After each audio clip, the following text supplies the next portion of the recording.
நமக்கு பயம் ஏற்படும் பொழுது நம்ம ரெண்டு விஷயம் செய்யறோம். சில பேர் என்ன தெரியுமா செய்யறாங்க, ஒரு ஒரு காரியத்தை பார்த்து பயந்தால் ஒன்று ஓடி விடுகிறார்கள், அல்லது பயம் இல்லாதது போன்று ஒரு முகமுடி அணிகிறார்கள். சரி, யார் பயந்து பயந்து ஓடுறாங்களோ இதை இங்கிலீஷ்ல ஃபோபிக் ஃபியர் என்று சொல்வார்கள். இப்ப ஒருத்தவங்களுக்கு மேடை மேல போய் சொதப்பிட்டாங்கன்னா அதுக்கப்புறம் மேடைக்கு மேல போறதுக்கே பயமா இருக்கும். அது என்ன பண்ணுவாங்க, தவிர்ப்பார்கள். சரி, இரண்டாவது வகை இருக்கிறோம். அதாவது அவங்களுக்கு பயங்கர பயம் இருக்கும், ஆனால் ஒரு தைரியம் என்ற ஒரு முகமூடியை அணிந்து கொள்கிறார்கள். நம்ம கிட்ட நிறைய பேர் இது போன்ற ஒரு முகமூடியை நாம் அணிகின்றோம். இதை கான்ட்ரோபோபிக் ஃபியர் என்று சொல்வார்கள்.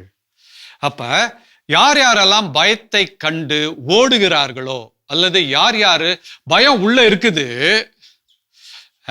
ஆனா வெறப்பா நிப்பார், அப்படியே பேஸ்மெண்ட் நடுங்குது, ஆனா மேல பார்த்தா அப்படியே விரைப்பா இருப்பாரு, புரியுதுங்களா? எப்படிப்பட்ட நபர்கள்? அதான் கான்ட்ரோபோபிக் ஃபியர். இது இரண்டுமே உடலையும் மனதையும் அவர்களுடைய செயல்களையும் பாதிக்கும். உதாரணத்துக்கு உடலிலே கிட்னிஸ், சிறுநீரகங்களை கண்டிப்பாக பாதிக்கும். நாய்க்கு மேல தண்ணியை ஊத்தும் பொழுது அப்படி உதரும் பார்த்தீங்களா, வேகமா இது போன்று உதற வேண்டும். நன்றாக உதறினால் நமது உடலிலே 10 வகையான இணைப்புகள் இருக்கின்றன. 10 இடங்கள் இணைப்புகள், புரியுதுங்களா? இந்த 10 இடத்தையும் நினைத்து கொண்டு ஒரு நாய் மேல தண்ணி ஊத்தும் போது எப்படி உதருமோ அது மாதிரி உடம்பை உதற வேண்டும்.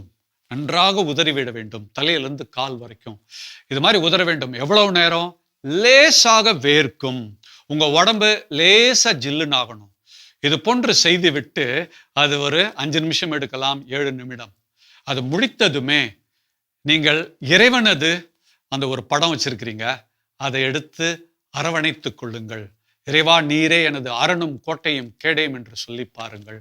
கண்டிப்பாக உங்களுக்கு இருக்கக்கூடிய அந்த பயமானது துணிவாக மாறிவிடும்.